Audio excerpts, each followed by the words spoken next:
بسم الله الرحمن الرحيم. الحمد لله وكفى وسلام على عباده الذين اصطفى، أما بعد، فإن خير الحديث كتاب الله، وخير الهدي هدي محمد صلى الله عليه وسلم، وشر الأمور محدثاتها، وكل محدثة بدعة، وكل بدعة ضلالة، وكل ضلالة في النار. فقد قال الله تبارك وتعالى في القرآن المجيد والفرقان الحميد: فأعوذ بالله من الشيطان الرجيم، بسم الله الرحمن الرحيم. وَإِذْ قَالَ مُوسَى لِقَوْمِهِ إِنَّ اللَّهَ يَأْمُرُكُمْ أَن تَذْبَحُوا بَقَرَةً قَالُوا أَتَتَّخِذُنَا هُزُوًا قَالَ أَعُوذُ بِاللَّهِ أَنْ أَكُونَ مِنَ الْجَاهِلِينَ قَالُوا ادْعُ لَنَا رَبَّكَ يُبَيِّن لَّنَا مَا هِيَ قال إنه يقول إنها بقرة لا فارض ولا بكر عوان بين ذلك فافعلوا ما تؤمرون. قالوا ادع لنا ربك يبين لنا ما لونها قال إنه يقول إنها بقرة صفراء فاقع لونها تسر الناظرين. قالوا ادع لنا ربك يبين لنا ما هي إن البقرة شابه علينا وَإِنَّا إِن شَاءَ اللَّهُ لَمُهْتَدُونَ. صدق اللہ العظیم. وَإِذْ قَالَ مُوسَى لِقَوْمِهِ إِنَّ اللَّهَ يَأْمُرُكُمْ أَن تَذْبَحُوا بَقَرَةً. اور وہ وقت یاد کرو جب حضرت موسیٰ علیہ السلام نے اپنی قوم سے کہا ان اللہ یأمرکم، کہ بے شک اللہ رب العزت والجلال تمہیں حکم دیتا ہے کہ تم ایک گائے ذبح کرو، ان تذبحوا بقرہ. قالوا اتتخذنا ہزوا، تو لوگوں نے کہا کیا تو ہمارا مذاق اڑاتا ہے یا ہنسی کرتا ہے؟ اتتخذنا ہزوا، کیا تو ہمارا ہنسی کرتا ہے، مذاق اڑاتا ہے، مسخرہ کرتا ہے؟ قال اعوذ باللہ، تو حضرت موسیٰ علیہ السلام نے کہا میں اس بات سے اللہ کی پناہ مانگتا ہوں کہ میں نادانوں میں شامل ہو جاؤں، ان اکون من الجاہلین، کہ میں نادانوں میں شامل ہو جاؤں، جھوٹ بات بول کے یا جھوٹی بات بول کے.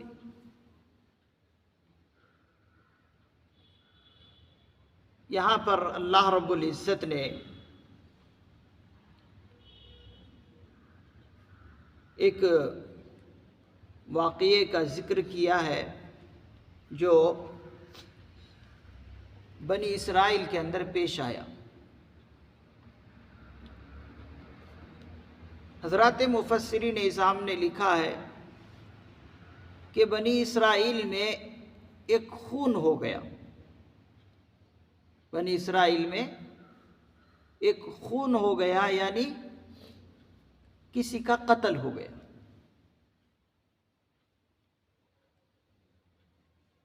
جب قتل ہو گیا تو قاتل کا پتہ معلوم نہیں، لاپتہ ہے. اب قتل کیسے ہوا، کیوں ہوا، اس کے بارے میں بعض حضرات مفسرین نظام نے فرمایا کہ کسی شخص کو کسی شخص کی کسی بیٹی سے شادی کرنی تھی، تو جس شخص کو کسی بیٹی کی شادی کسی بیٹی سے شادی کرنی تھی تو اس شخص نے منع کر دیا، انکار کر دیا۔ تو انکار کرنے پر جس کو کسی کی بیٹی سے شادی کرنی تھی اس نے اس کو قتل کر دیا، لیکن قتل تو کر دیا لیکن قاتل کا پتہ معلوم نہیں، لاپتہ ہے۔ بعض نے یہ فرمایا، اور بعض مفسرین نظام نے فرمایا کہ ایک بھائی نے ایک دوسرے بھائی کو میراث کے لالچ میں، میراث حاصل کرنے کے لیے قتل کر دیا۔ ایک بھائی نے ایک دوسرے بھائی کو بنی اسرائیل میں میراث کو حاصل کرنے کے لیے قتل کر دیا، اور قتل کرنے کے بعد اس لاش کو سڑک پر لے جا کر پھینک دیا۔ پھر اس کے بعد وہی شخص حضرت موسیٰ علیہ السلام کے پاس آ کر شکایت کرتا ہے جس نے قتل کیا،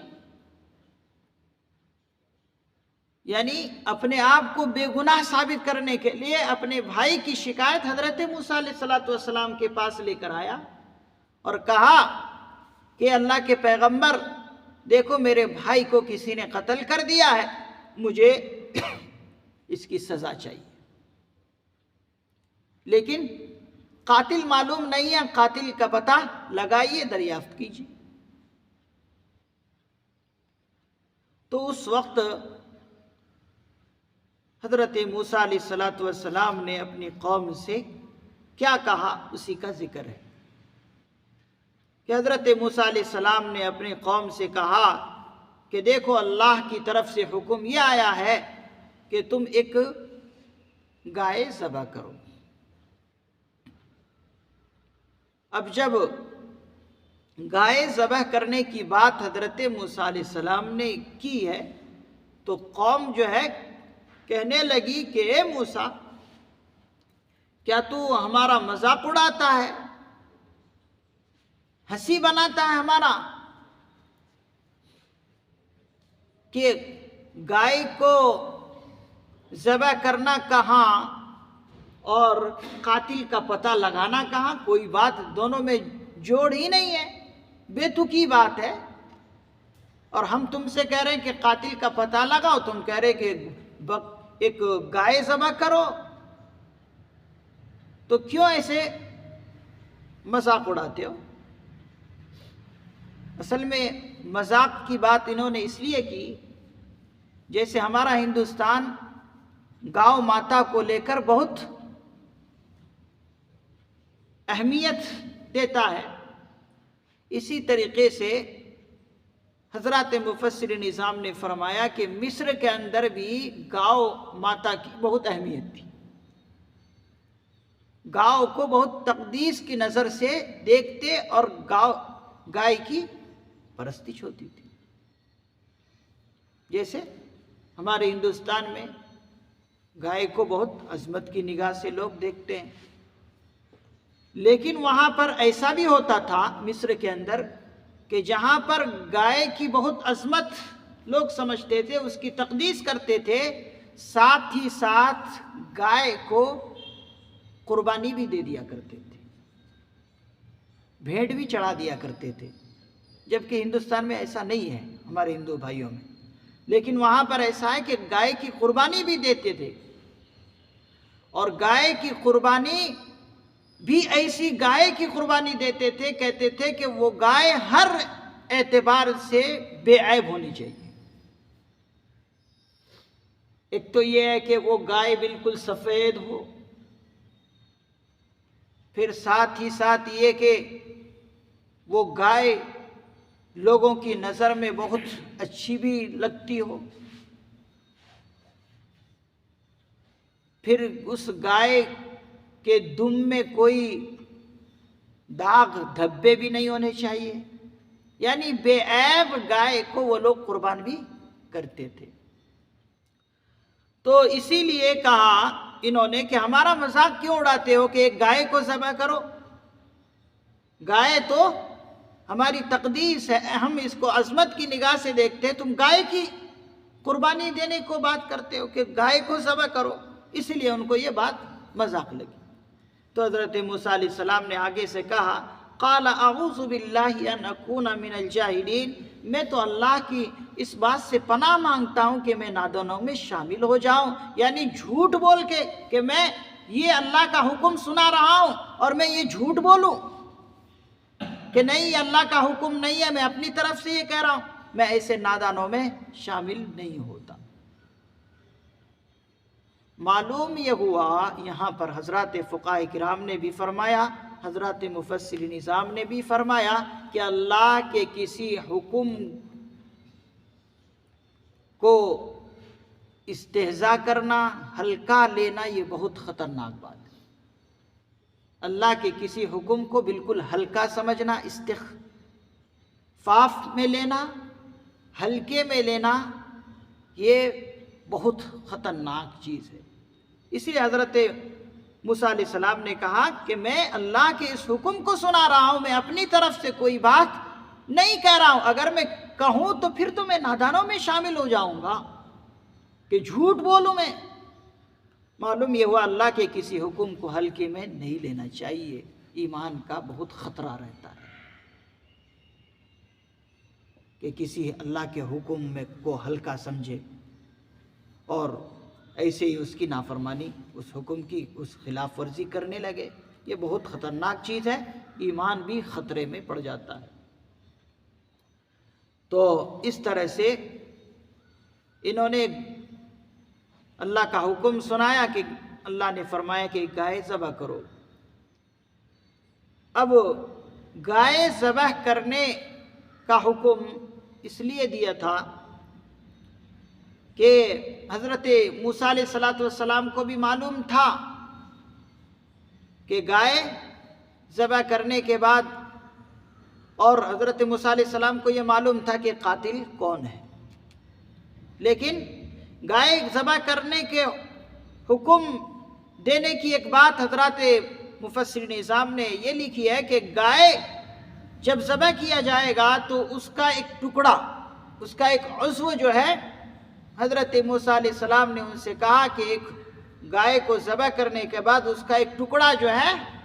اس لاش کی طرف پھینک دینا، گوشت کا ایک ٹکڑا، ایک عضو جو ہے کاٹ کر اس کی طرف پھینک دینا۔ تو جب ایسے تم کر چکو گے تو ہوگا یہ کہ وہ مقتول جس کو قتل کیا گیا ہے، وہ مقتول خود جو ہے قاتل کا نام بتا دے گا کہ قاتل میرا فلاں ہے، قاتل جس نے مجھے قتل کیا ہے وہ فلاں شخص ہے، فلاں کا نام بتا دے گا۔ اب جب بتا دے گا تو یہ ایک انوکھا واقعہ ہوگا اور لوگوں کو اعتراض کرنے کا بھی موقع نہیں رہے گا کہ بالکل عجیب و غریب طور پر اس مقتول شخص نے اس شخص کا نام بتایا ہے کہ جو بالکل واقعتاً ہے۔ اور حضرت موسیٰ علیہ السلام کو پہلے معلوم تھا کہ قاتل فلاں ہے، لیکن گواہ نہیں تھے۔ اب جو ہے یہ گائے کے ایک ٹکڑے کو، گوشت کے ٹکڑے کو لاش پر مار کر جو ہے مقتول خود بتا دے گا کہ فلاں میرا قاتل ہے، تو یہ گواہ بھی بن جائے گا یہ واقعہ، اور لوگوں کی نظر میں بہت عجیب و غریب بھی واقعہ ہوگا اور انکار کرنے کی کوئی گنجائش نہیں ہوگی۔ دوسری چیز،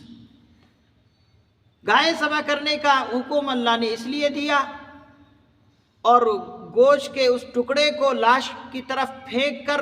کہ لاش بتا دے کہ فلاں میرا قاتل ہے، اس پر ایک نقطہ یہ ہے کہ لوگوں کو یہ بھی معلوم ہو جائے گا کہ مرنے کے بعد اللہ رب العزت کیسے لوگوں کو زندہ کرتے ہیں۔ جب یہاں پر گوشت کا ایک ٹکڑا لاش کی طرف پھینک کر لاش اور مقتول یہ بتا رہا کہ فلاں میرا قاتل ہے، تو اللہ رب العزت بھی انسانوں کو دوبارہ زندہ کرنے پر قادر ہے۔ تو جیسے ہی انہوں نے گوشت کا ایک ٹکڑا لاش کی طرف پھینکا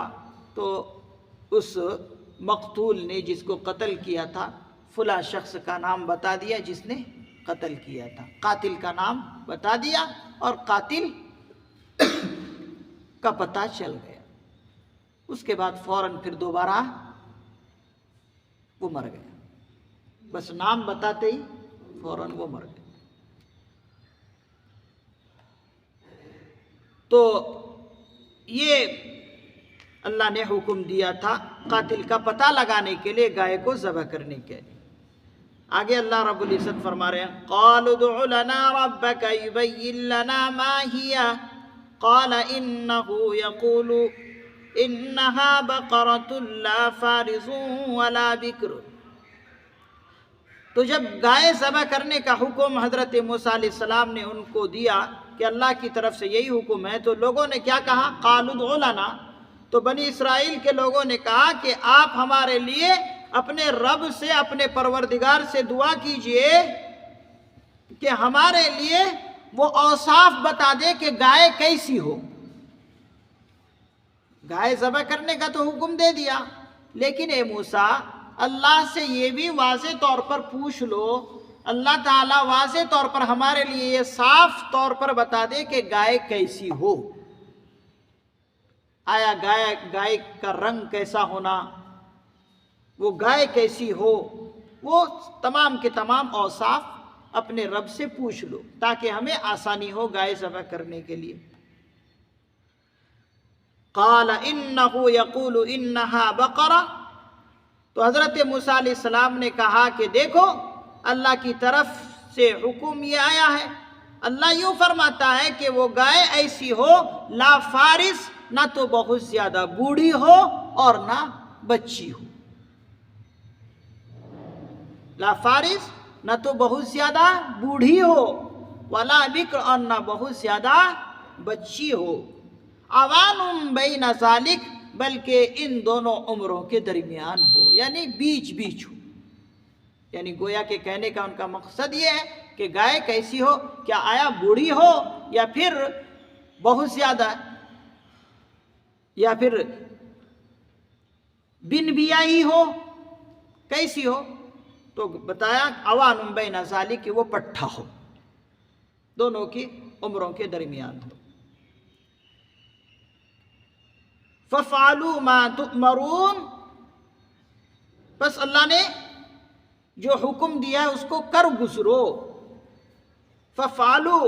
کر ڈالو وہ چیز جو اللہ نے تمہیں حکم دیا ہے۔ اب ان بنی اسرائیل کو چاہیے یہ تھا کہ جب اللہ رب العزت نے ایک گائے ذبح کرنے کا حکم دیا کہ ایک گائے ذبح کرو، تو حضرات مفسر نظام فرماتے ہیں کہ اگر یہ لوگ کوئی سی بھی گائے ذبح کر دیتے تو کام پورا ہو جاتا، کیونکہ اللہ نے مطلق گائے ذبح کرنے کا حکم دیا تھا کہ گائے ذبح کرو، اس کے بعد یہ کرو، تمہارا مقصد حاصل ہو جائے گا، قاتل کا پتہ معلوم ہو جائے گا۔ لیکن اس قوم نے دیکھیے کیا کیا، یعنی وہی پرانی عادت کہ بال کی کھال نکالنے کی کوشش۔ اب بال کی کھال نکالنے کی کوشش میں اگر کوئی لگے گا تو بال ہی کہاں بچیں گے؟ تو انہوں نے کیا کہا، اے موسیٰ پوچھو اللہ سے کہ وہ رنگ کیسی ہو گائے کی، گائے کیسی ہو، ای بن بیائی گائے ہو، یعنی بغیر بیائی ہوئی، یا پھر کوئی جوان ہو یا کوئی بوڑھی گائے ہو۔ اس قسم کی جو ہے حرکتیں انہوں نے کی اور پیچیدہ اس مسئلے کو بنا دی، قیدوں پر قیدیں انہوں نے پوچھنی شروع کر دی کہ وہ کیسی ہو۔ پھر اللہ رب العزت نے ان کے لیے کہا، پھر انہوں نے کہا قالوا ادع لنا، بنی اسرائیل نے کہا کہ آپ ہمارے لیے اپنے رب سے دعا کیجئے کہ وہ ہمارے لیے واضح کر دے، یبین لنا ما لونھا، کہ وہ ہمارے لیے واضح کر دے کہ اس کا رنگ کیسا ہو۔ ابھی پوچھا کہ وہ کیسی ہونی چاہیے، آیا بوڑھی ہونی چاہیے یا جوان ہونی چاہیے، تو اس کے بارے میں فرمایا درمیان کی گائے ہو، عمر والی ہو۔ پھر اس کے بعد پوچھا کہ اس کا رنگ کیسا ہونا چاہیے۔ ارے بھائی اتنی پوچھنے کی ضرورت کیا ہے؟ جب مطلق کہا کہ ایک گائے ذبح کر دو تو مطلق گائے ذبح کر دیتے، تمہارا مسئلہ حل ہو جاتا۔ لیکن یہ اپنی پرانی عادت، اپنی پرانی روش کو نہیں چھوڑے اور کہنے لگے کہ اس کا رنگ کیسا وہ بھی پوچھ لو اپنے رب سے۔ تو پھر حضرت موسیٰ علیہ السلام نے کہا قال انه يقول انها بقرة صفراء فاقع لونها۔ تو موسیٰ علیہ السلام نے کہا کہ اللہ رب العزت یوں فرماتا ہے کہ وہ زرد رنگ کی گائے ہو، انہا بقرۃ صفراء، کہ وہ گائے جو ہو وہ زرد رنگ کی ہو، فاقع لونہا، اس کا رنگ بہت تیز زرد ہو، فاقع لونہا، تسر الناظرین، جو دیکھنے والوں کا دل خوش کر دے، تسر الناظرین، جو دیکھنے والوں کا دل خوش کر دے، جو دیکھنے والوں کو فرحت محسوس ہو، خوشی محسوس ہو، ایسی گائے ہو۔ اب زرد رنگ کی گائے کا اللہ نے حکم دے دیا، اور بھی پیچیدہ بنائے جا رہے ہیں، جیسے جیسے سوالات کریں گے اللہ رب العزت ویسے ہی مسئلہ پیچیدہ ان کے لیے کرتے جائیں گے۔ تو گائے کیسی ہونی چاہیے؟ زرد رنگ کی۔ اب زرد رنگ کی گائے بہت مشکل سے ملتی ہے، اس قسم کی گائے، اسی لیے کہ گائے جب اس قسم کی ہوگی تو دیکھنے والوں کو گائے بہت اچھی لگے گی، اور پہلے سے ہی مصر کے اندر یہ چیز ہے کہ گائے جو ہو بالکل بہترین ہو، دھاگ دھبے سے بالکل خالی ہو، اس کی دم جو ہے وہ بھی بالکل دھاگ دھبے سے خالی ہو، اس قسم کی گائے وہ لوگ پہلے بھی قربان کیا کرتے تھے، اس لیے اللہ نے اس طرح ان کو حکم دیا۔ پھر اس کے بعد پوچھا قالوا ادع لنا ربك يبين لنا ما هي، پھر قوم نے کہا، بنی اسرائیل نے کہا اچھا ایک اور بار اپنے رب سے ہمارے لیے دعا کر دیجئے، اپنے رب سے ہمارے لیے دعا کیجئے کہ یبین لنا ما هي، کہ وہ ہمارے لیے، اللہ رب العزت ہمارے لیے واضح کر دے کہ وہ کیسی ہو ایک بار پھر۔ یعنی اب تک ہمیں سمجھ میں نہیں آیا، اب اور اس کی وضاحت کر دیجئے ایک بار اور۔ ان البقرہ تشابہ علینا، انہوں نے کہا کہ اس لیے کہ گائے نے ہم پر شبہ ڈال دیا، یعنی ہم شبہ میں پڑ گئے کہ گائے کس طرح ہو۔ ان البقرہ تشابہ علینا، بعض مفسرین نظام نے یہاں جو بقرہ کا لفظ آیا ہے، بعض نے بیل کا بھی معنی کیا ہے، بیل کا بھی معنی کیا ہے، لیکن اصلاً جو بقرہ کا لفظ آتا ہے وہ گائے کے معنی میں ہی آتا ہے۔ پھر اس کے بعد انہوں نے کہا وَإِنَّا إِن شَاءَ اللَّهُ لَمُهْتَدُونَ،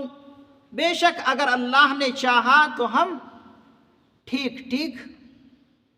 پا جائیں گے، لمہتدون، ان شاء اللہ لمہتدون، بے شک ہم اگر اللہ نے چاہا تو ٹھیک ٹھیک راستہ پا جائیں گے۔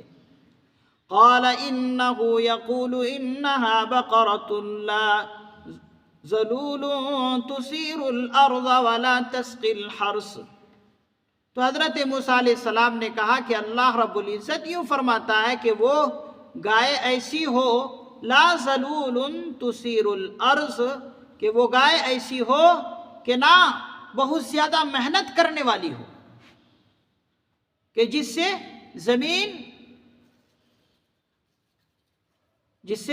زمین بوتی جاتی ہو، ایسی گائے نہیں ہونی چاہیے کہ بہت زیادہ محنت کرنے والی ہو، ایسی گائے نہیں ہونی چاہیے کہ وہ گائے ہل میں چلا ہوا ہو، ایسا بھی نہیں ہونی چاہیے کہ زمین بوتی ہو، ولا تسقی الحرث، اور نہ زراعت کی آپ پاشی کرنے والی گائے ہو کہ اس گائے سے زمین میں پانی دینے کا کام لیا جاتا ہو. ایسی بھی گائے نہیں ہونی چاہیے کہ زمین کی جو زراعت ہوتی ہے، کھیتی ہوتی ہے، اس میں وہ گائے استعمال ہوتی ہو، پانی دیا جاتا ہو اس گائے کے ذریعے سے، کنویں میں اسے جوڑ کر کنویں سے پانی حاصل کر کے جو زمین کی سینچائی ہوتی ہے، ایسی گائے بھی نہیں ہونی چاہیے. یعنی بے محنت والی گائے ہونی چاہیے اور بالکل دھاک دبے سے خالی ہونی چاہیے. مسلمۃ لا شیۃ فیہا، صحیح سالم ہو، لا شیۃ فیہا، اس میں کوئی داغ دھبا بھی نہ ہو. اب قوم کہتی ہے قالوا الآن جئت بالحق، قوم نے کہا کہ ہاں اب اے موسیٰ حق بات لے کر آ گئے، یعنی صحیح پتہ اب لے کر آئے ہو کہ گائے ایسی ہونی چاہیے. قوم یہ کہہ رہی کہ اب ہمیں معلوم ہوا کہ ہاں ایسی گائے اللہ کو منظور ہے. فَذَبَحُوهَا وَمَا كَادُوا يَفْعَلُونَ، بس انہوں نے پھر اس گائے کو ذبح کیا. وَمَا كَادُوا يَفْعَلُونَ، اور ایسا نہیں لگتا تھا کہ یہ کام یہ کر پائے گی. یعنی جب گائے کی پوری حالت معلوم ہو گئی بنی اسرائیل قوم کو، پھر اس کے بعد انہوں نے جو ہے ایسی گائے ڈھونڈی اور کسی طرح تلاش کر کے لے آئے اور پھر جو ہے اس گائے کو ذبح کیا. اور حضرات مفسر نظام فرما ایسی قیدیں انہوں نے لگا لی اس گائے کے اوپر، ایسا نہیں لگتا تھا کہ یہ کام کبھی یہ قوم کر پائے گی. لیکن انہوں نے وہ گائے ڈھونڈی، اور ڈھونڈنے کی بھی بہت تفصیلات ہیں. حضرات مفسر نظام نے بہت وضاحت کی کہ کہاں وہ گائے ملی، کتنے درہم میں وہ گائے ملی، کہاں سے لیے، بڑی تفصیلات ہیں. لیکن ایسا نہیں لگتا تھا کہ یہ کر پائیں گے، لیکن اس قوم نے یہ کیا کہ گائے کو ذبح کیا، اور کرنے کے بعد پھر ایسے ہی ہوا کہ اس قاتل کا پتہ معلوم ہو گیا. یہاں جو زرد رنگ کی بات اللہ رب العزت نے کی ہے، یہاں پر حضرات صوفیہ کرام فرماتے ہیں کہ انسان کا بھی جو نفس ہے وہ بھی زرد رنگ کا ہے. اسی لیے نفس کو جو ہے طرح طرح کی چیزیں دنیا کی بھلی معلوم ہوتی ہے اور اس کے پیچھے نفس چلا جاتا ہے، اس لیے کہ زرد رنگ کا جو بھی ہو انسان اس کو بھلا معلوم ہوتا ہے. تو اسی طرح حضرات صوفیہ کرام نے فرمایا کہ انسان کا نفس بھی ہے جو ہے وہ بہت زرد رنگ کا ہے، اسی لیے طرح طرح کی دنیاوی لہو و لعب میں پڑھ کر اسی میں مشغول ہو جاتا ہے اور انسان کو اللہ سے غافل کر دیتا ہے. تو یہاں پر ایک بات اور واضح کرنے کی ہے کہ جب کسی چیز کو اللہ رب العزت بالکل سادہ رکھے، نارمل رکھے، اب اس کو سوالات کر کے اس کو پیچیدہ نہیں بنانا چاہیے. یعنی کسی بھی چیز میں کھرید اور کھوج زیادہ نہیں کرنی چاہیے. اگر زیادہ کھوج اور کھرید کرو گے تو مسئلہ سخت ہو جائے گا. اللہ کے کسی حکم میں کسی مصلحت کو ڈھونڈنے کے چکر میں اس حکم کو دشوار مت کر لو. جیسے کہ قوم بنی اسرائیل نے یہ کیا کہ گائے کو ذبح کرنے کے لیے کہا، اب اس کے اندر جو ہے یہ چیزیں کیسی ہو، اس کا رنگ کیسا ہو، بالکل اس مسئلے کو بہت سخت بنا لیا. حضرات مفسر نظام فرماتے کہ کوئی بھی ایک گائے ذبح کر دیتے ان کا مسئلہ حل ہو جاتا، لیکن انہوں نے سوالات پر سوالات، سوال پر سوال، سوال پر سوال کر کے مسئلے کو پیچیدہ بنا دیا. اسی لیے امت مسلمہ کو سبق ہے کہ اللہ کے کسی حکم میں مصلحت تلاش کرنے کے لیے اس کے اندر کھوج اور کھرید مت زیادہ کرو. جیسا اللہ نے حکم دیا اس کو کر گزرو، اللہ تعالیٰ قبول کر لیں گے. معلوم یہ ہوا سوالات پر سوالات کرنا یہ اچھی چیز نہیں ہے. اللہ رب العزت سے دعا ہے اللہ رب العزت ہمیں صحیح سمجھ نصیب فرمائے، عقل سلیم سے اللہ رب العزت ہمیں مالا مال فرمائے اور قرآن کریم کی عظمت ہمارے دلوں میں نصیب فرمائے. سبحان اللہ و بحمدہ، سبحانک اللہم و بحمدک، ونشہد ان لا الہ الا انت، ونستغفرك ونتوب إليك سبحان ربك رب العزة عما يصفون وسلام على المرسلين والحمد لله رب العالمين.